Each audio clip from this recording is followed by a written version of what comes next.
Mainland visitors complain about being forced to shop in Hong Kong. And continued political uncertainty in Thailand.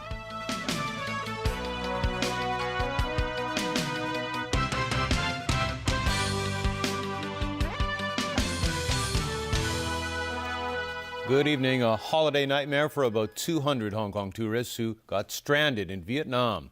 The organization that's supposed to receive them in Vietnam is believed to have shut down. The Hong Kong Immigration Department is contacting the Chinese embassy in Vietnam to try to help the visitors. Vicky Kung reports. The 200 tourists set off from Hong Kong in 5 tour groups between last Thursday and Saturday. They were looking forward to a holiday in Guangxi on the mainland, followed by a tour of Ha Long Bay and Hanoi in Vietnam. But they could not contact the organization in Vietnam that was supposed to receive them over there. A spokesman for Guangdong Travel, with whom the tourists made their bookings, said one of the groups finished their trip today and was meant to return to Guangxi. But since they have not been able to find the Vietnamese agency, they didn't have the documents needed to cross the border back into China. They were left stranded at the border checkpoint for hours. Another 150 people in 4 other tour groups are still in Vietnam. Guangdong Travel is going to arrange for the return to Guangxi as soon as possible. The Vietnamese leg of the holiday, Guangdong Travel said, had been subcontracted to an agency in Zhengjiang, which they have been working with for most of last year. The travelers paid about 2,200 Hong Kong dollars for the 5-night, 6-day tour. 3 of those nights are meant to be in Vietnam, the rest on the mainland. The Immigration Department here in Hong Kong has contacted the Chinese embassy in Vietnam to try to find out what is going on. Hong Kong people who are in need of help abroad can contact the Immigration Department through its hotline 1868. Vicky Kong, TVB News. A group of mainland tourists in Hong Kong complain that they are being forced to go shopping instead of going on activities promised in their itinerary.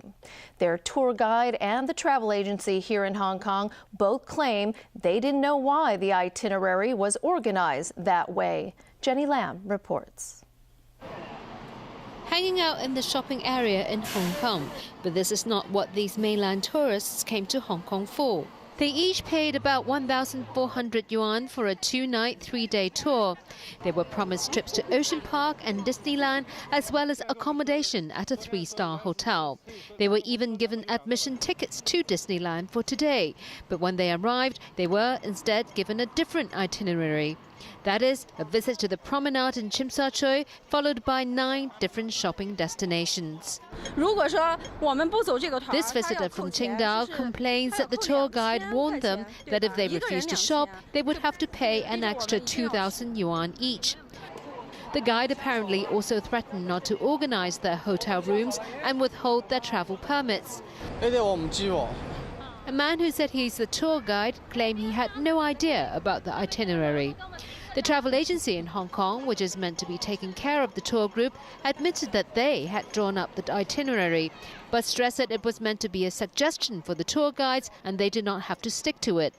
A staff member of the agency added that he didn't know why the mainland agency with whom the tourists booked their holiday did not list all the shopping destinations. If they want to go to Disneyland, then they should, said the staff member. Our company is not going to force them to do everything on the itinerary, he claimed. Joseph Tung, Executive Director of the Travel Industry Council, said today that the mainland agency must be held responsible, since they were the ones who told the tourists what to expect on the trip. He advises the visitors to complain to mainland authorities, whom he said would be very concerned if agencies there are not sticking to the rules.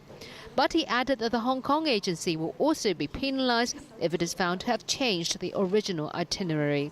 Jenny Lam, TVB News. A day after one of the most contentious elections in its history, Thailand faces continued political uncertainty and the prospect of more turmoil.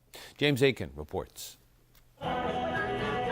It was a vote the government was desperate to hold and opponents never wanted to happen. And the morning after Thais went to the polls, little has changed in the divided nation. The snap election, which the main opposition party boycotted, is almost certain to return Prime Minister Yingluck Shinawatra to power. And that result would seem to assure continued political turmoil. This is all very new to Thailand and to us. And I think the future is for uncertainties, more uncertainties facing Thailand after this general election. The country's election commission says voting at most polling stations was peaceful, with disruptions in about 20% of constituencies. Official results cannot be announced until a series of by-elections are held over the next several weeks and all districts have voted. For now, that means Yingluck will remain a caretaker prime minister with no policy authority. But many question if the snap election she called has left an already divided country even more divided. Even right now, we can't close all the number of the member of the parliament. But anyway, at least we can show some sign that people would like to see election, would like to continue on the democratic process. Aside from consolidating some protest camps, the status quo also remains for demonstrators. Protest leaders like Suthep Thakksuban are assuring supporters that Yingluck's ruling party can't win enough seats to open parliament, even if by-elections go ahead. Observers say the new government will have to face the prospect of months of paralysis, protests, and complex legal challenges.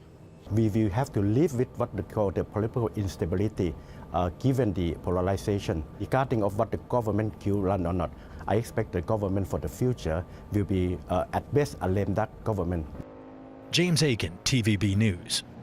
A prominent Ukrainian opposition activist who was allegedly abducted and tortured has been allowed to leave a Kiev hospital to receive treatment abroad. Dmytro Bulatov went missing on January 22nd and resurfaced a week later, heavily bruised and with part of an ear cut off. The incident, along with the beatings of other activists, one of whom died, is raising fears that government supporters are hiring thugs to intimidate the opposition. Anti-government protesters in Kiev's Independence Square say they are grateful to the international community for helping Bulatov. Meanwhile, Ukraine's president is back on the job today. After a short sick leave, it was thought Viktor Yanukovych was disappearing from the limelight in preparation for imposing a state of emergency in Ukraine. His office said he had an acute respiratory illness. On Tuesday, Parliament is expected to consider reforms to the Constitution that would reduce some presidential powers. Terror today at a Moscow high school. Police say a student shot a teacher and a police officer dead and held more than 20 other students hostage in a classroom before he was disarmed and detained. The attack comes just days before Russia hosts the Winter Olympics in Sochi. Police say the attacker entered his school in northern Moscow carrying a rifle and held students and a teacher hostage in a biology classroom. Reports say the attacker initially shot one officer and then opened fire at others who arrived at the scene. The shooting sent dozens of students scrambling out of the school while a police helicopter landed in a nearby field. To Japan now, where the mayor of Osaka, Toru Hashimoto, abruptly resigned today to gain public support for his political plan of creating a so-called Osaka metropolitan government. Hashimoto, who is also co-leader of the opposition Japan Restoration Party, says he quit so he can run for early mayoral elections. In doing so, he hopes to polish his blueprint that calls for creating a new metropolitan government by April of next year, one that will be on par with the status that Tokyo enjoys, one that will also eliminate unnecessary administrative work and provide better services to the people. But his plans have taken a turn for the worse. Hashimoto insists the local assembly is purposely delaying his idea because they're against it. The next mayoral election will likely take place in March. Japan is blaming environmental activist Sea Shepherd for a collision between a whaling vessel and a boat belonging to the protest group in the remote seas off Antarctica. No one was injured, but there was minor damage to both ships in the latest drama between the conservationists and the whalers. The Tokyo-based group, which supports the annual whale hunt, released a video of Sunday's high seas collision. Sea Shepherd, which each year tries to harass the whaling fleet into ending its hunt, said they were the victims of a lengthy attack by the whalers. The Japanese government is demanding from the Netherlands, where the ship is registered, that proper measures be taken. Japan is allowed to hunt whales for scientific purposes under an exception to a 1986 ban on whaling. Critics say the program is a cover for commercial whaling. And still to come in our newscast, Oscar-winning actor Philip Seymour Hoffman found dead in New York. A local woman who was given the wrong heart and transplant operation dies, and an exercise program to help patients with depression.